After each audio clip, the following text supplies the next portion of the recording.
Here's a funny story for you guys. I actually intended on reviewing today's series a few years ago. I wrote the script up and was even ready to record it, but because it was my last semester of my undergrad, I kind of had to shelve it because I was so busy. But, you guys really wanted me to review it, so I think it's finally time that we swing the bat. Furikuri! Fooly Cooly is an original 6-episode sci-fi comedy slice-of-life OVA series helmed by director Kazuya Tsurumaki and studios Gainax and Production IG. Originally airing between April of 2000 and March of 2001, Fooly Cooly can currently be found thanks to Funimation Entertainment, MVM Films, and Madman Entertainment.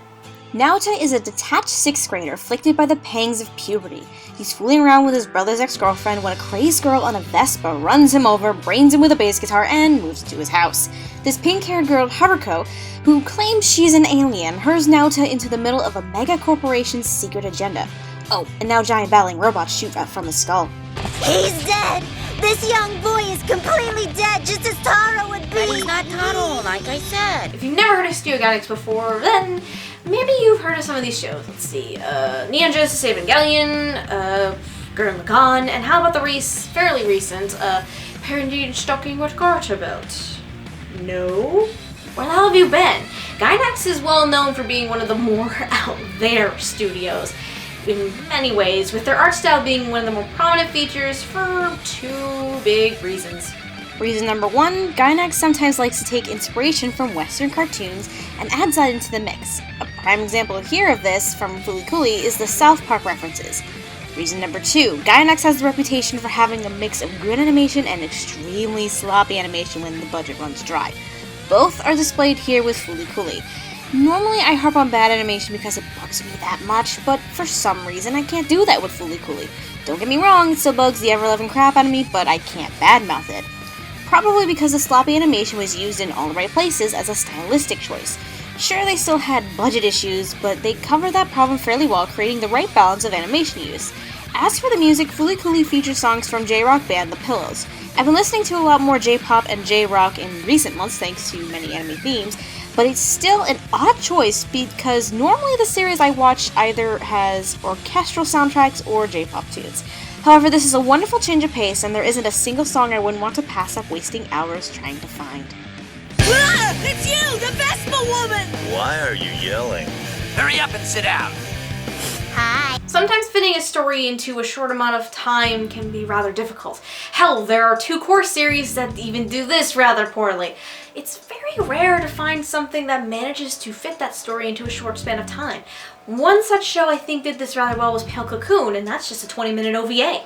Fooly Cooly somehow manages to take time during its 6 episodes and at least gives us some kind of story that people can kind of follow. Okay, not entirely because it doesn't really pop into the last 2 episodes, but there's plenty of build-up to get there. There's still a lot of jumbled up moments that will make you either uncomfortable, laugh way too much, or just be plain weird. But that's what Fooly Cooly really is. Just add in a dash of coming of age and heart and you have this show. It has the slice-of-life genre attached for a reason. Fooly Cooly in and of itself is actually a rarity. In Japan, it was a direct-to-DVD show, so it never really aired in Japan. How did it become so popular? When it was brought over to America and eventually aired on Adult Swim several years ago, the series gained its following. This case is almost similar to Trigun's without the direct-to-DVD thing. The West was powerful enough to make these series popular, proof that it can be a driving force in the anime industry. At least during that time, because nowadays the anime industry creates series with their Western audience in mind.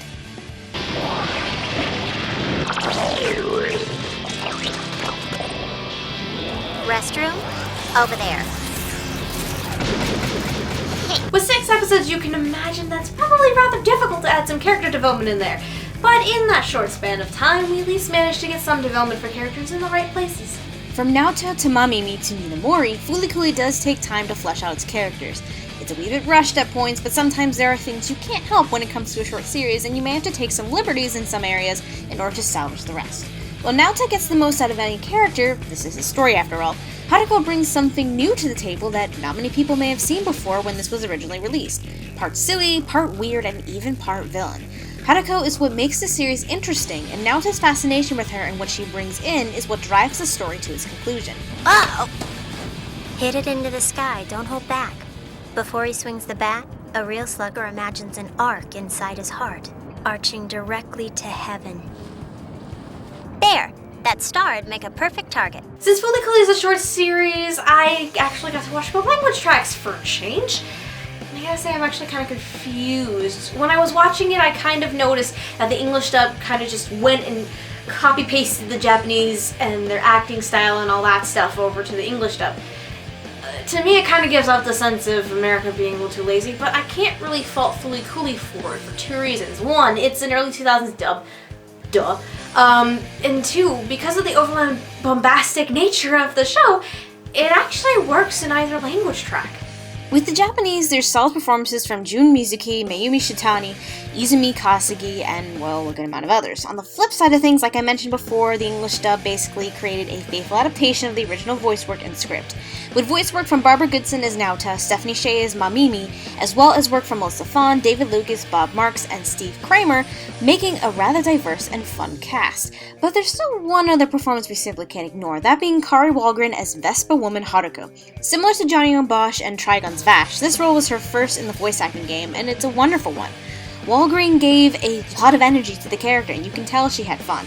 Now, I mentioned earlier that Gainax added some heart to the series and made it a good coming-of-age story to bring Fooly Cooly to life even more, with Nauta at its center. From the moment he gets hit by Haruko's Vespa, he tries to grow up way too fast, something a lot of people can relate to. Wanting to be an adult and making those adult decisions as a child is actually one of the most unadult things you could possibly do.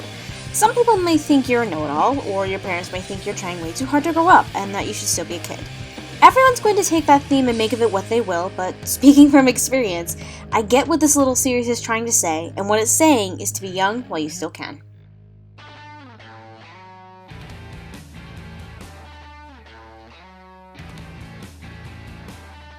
After finally swinging the bat, Fooly Cooly is Gainax at its best. Granted, I haven't seen much of their work outside of Painting Stocking, but I feel like there's nothing that's really going to compare to it. Sure, it may be over the top at times, but it still has its maturity and its message for its viewers.